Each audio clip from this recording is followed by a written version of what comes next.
Chapitre 6, probabilité, exercice commenté sur l'exercice de bac de Pondichéry 2012. Pour cette première vidéo, ce sera sur la première partie de l'exercice, c'est-à-dire calcul de probabilité, utilisation de la formule des probabilités totales et calcul d'une probabilité conditionnelle.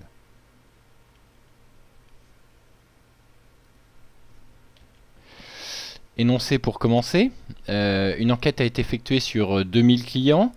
La répartition se fait de la façon suivante. 900 n'ont jamais subi de coupure prolongée de connexion, 500 ont connu leur dernière coupure prolongée de connexion dans les 12 derniers mois, et les autres ont connu leur dernière coupure prolongée de connexion il y a plus d'un an. Ensuite, parmi les clients n'ayant jamais subi de coupure prolongée, 95% se déclarent satisfaits. 50% des clients ayant subi une coupure prolongée dans les 12 derniers mois se déclarent satisfaits. Et 70% des clients ayant subi une coupure prolongée de connexion il y a plus d'un an se déclarent satisfaits. Les notations utilisées sont les suivantes. J, le client n'a jamais subi de coupure prolongée de connexion. R, la dernière coupure prolongée de connexion est survenue au cours des 12 derniers mois. A, la dernière coupure prolongée de connexion date d'il y a plus d'un an. Et S, le client se déclare satisfait. S bar désigne l'événement contraire de S. Calculer les probabilités des événements J, R, A, qui seraient plutôt interpréter les données de l'énoncé. Construire un arbre pondéré décrivant cette situation. Calculer la valeur exacte de la probabilité que le client soit satisfait et n'ait jamais subi de coupure prolongée de connexion. Démontrer que la probabilité que le client soit satisfait est égale à 0,7625. Et le client choisi se déclare satisfait du service fourni. Quelle est la probabilité qu'il ait subi une coupure prolongée de connexion au cours des 12 derniers mois? Un exercice donc de probabilité on ne peut plus classique. Première question pour commencer, interpréter les données de l'énoncé. Alors, il faut traduire ces trois données avec les notations des événements donnés dans l'énoncé, J, R et A.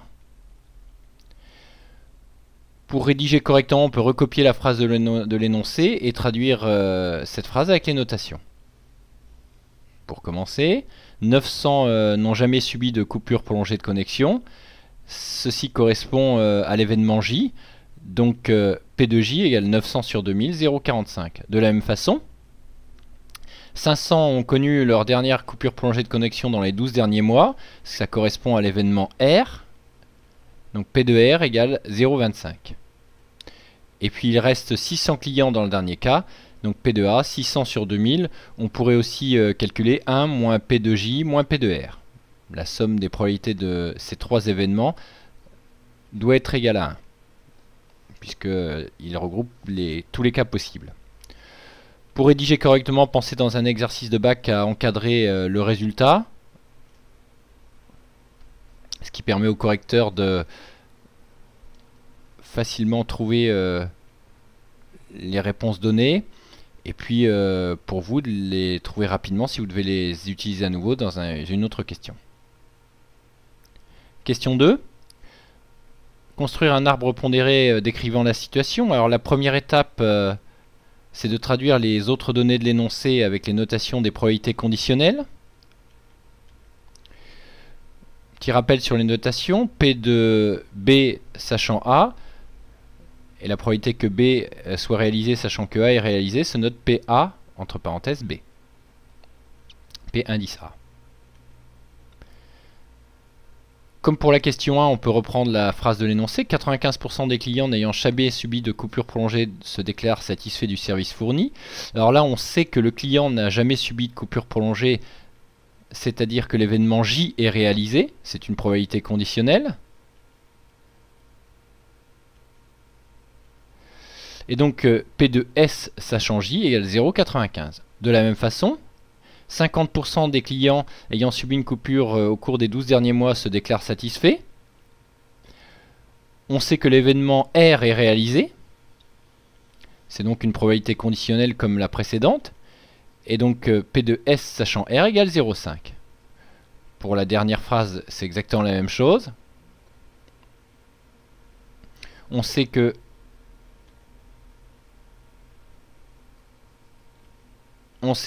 l'événement A est réalisé. Et donc P de S sachant A égale 0,7. Il va falloir placer ces probabilités conditionnelles sur l'arbre. Pour résumer, on a donc P2J 0,45, P2R 0,25, P2A 0,3 d'une part, et P2S sachant J 0,95, P2S sachant R 0,5, P2S sachant A 0,7 d'autre part. Pour construire l'arbre, il faut placer au premier niveau de l'arbre les probabilités non conditionnelles, c'est-à-dire les premières probabilités trouvées dans l'exercice, P2J, P2R et P2A.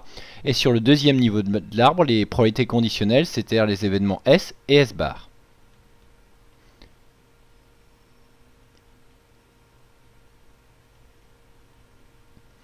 Rappel des coefficients placés sur un arbre pondéré. Alors premier niveau de l'arbre, les probabilités non conditionnelles, c'est-à-dire ici P2A et P2A bar.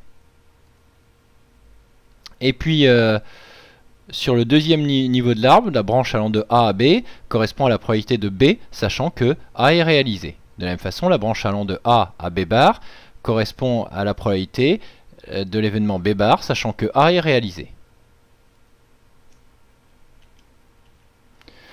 On va donc construire l'arbre suivant. Premier niveau de l'arbre, donc les événements J, R et A. Ensuite, les probabilités à placer comme il a été rappelé précédemment. Et puis donc P de S sachant J, 0,95, correspond à la branche allant de J à S. Les autres probabilités s'en déduisent puisque la somme des probabilités partant d'un sommet doit être égale à 1. Donc 1 moins 0,95, 1 moins 0,5 et 1 moins 0,7. C'est-à-dire finalement l'arbre suivant.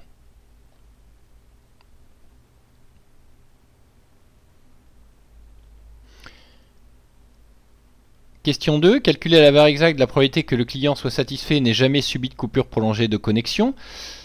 La première étape, c'est de traduire cette phrase avec les données de l'énoncé. Le et se note intersection, donc le U à l'envers. On peut identifier le parcours qui correspond sur l'arbre qui correspond à cet événement, c'est-à-dire le parcours J n'a pas subi de coupure de connexion et puis ensuite S, le client est satisfait. Cette probabilité se note donc P de J inter S. On peut utiliser donc la formule des probabilités conditionnelles. P de A inter B, c'est P de A fois P de B sachant A, à savoir le produit des branches qui correspond des coefficients qui correspondent au parcours JS. Donc P de J, 0,45 fois P de S sachant J, 0,95.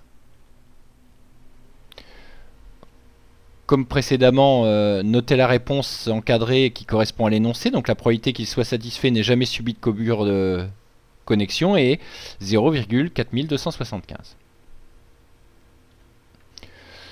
Question 3, qui vient en général juste derrière cette question et utilise la formule des probabilités totales. Démontrer que la probabilité que le client soit satisfait est égale à 0,7625. On veut calculer P de S, c'est-à-dire que S se trouve au deuxième niveau sur l'arbre. Il faut utiliser donc la formule des probabilités totales. On peut, comme tout à l'heure, identifier tous les parcours possibles sur l'arbre, c'est-à-dire qui mènent à S, JS, RS et AS, sachant que pour chaque parcours, on doit effectuer donc le produit des coefficients. La rédaction, d'après la formule des probabilités totales, on a P de S, c'est P de J inter S, premier parcours, P de R inter S, deuxième parcours, et P de A inter S, troisième parcours. Il suffit ensuite d'utiliser les formules des probabilités conditionnelles comme la question précédente. Donc P de R fois P de S sachant R et P de A fois P de S sachant A.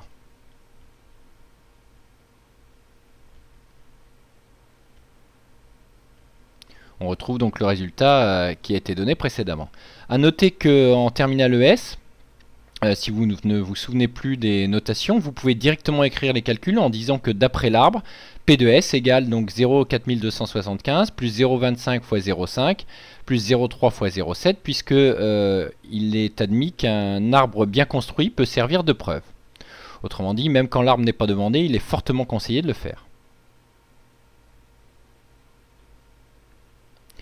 Question 4 qui vient en général juste après la formule des probabilités totales. Le client choisi se déclare satisfait du service fourni. Quelle est la probabilité qu'il ait subi une coupure prolongée de connexion au cours des 12 derniers mois? Donc le client choisi se déclare satisfait. On sait que l'événement S est réalisé. Il a subi une coupure prolongée de connexion au cours des 12 derniers mois correspond à l'événement R. Et donc la probabilité demandée se note P de R, sachant S. A noter, la probabilité qui est donnée dans l'arbre, c'est P de S, sachant R. On ne peut donc utiliser directement l'arbre, il faut utiliser la formule des probabilités conditionnelles, à savoir que P de S inter R, c'est P de S fois P de R, sachant S. Et donc en divisant par P de S, on obtient P de R, sachant S. Le calcul est ensuite assez simple, il utilise le résultat précédent qui était calculé P de S. Donc c'est pour cette raison que cette question 4 vient souvent juste après la formule des probabilités totales. On vous demande d'arrondir au centième, donc il faudra prendre 0,16 pour résultat. C'était la première partie de l'exercice de probabilité du sujet Pondichéry. Dans la prochaine vidéo, la deuxième partie sur la loi binomiale. Vous pourrez trouver d'autres exercices et de mémoire QCM en ligne, annales de bac corrigé avec rappel de cours, aide et corrections détaillées sur le site maths.es.fr.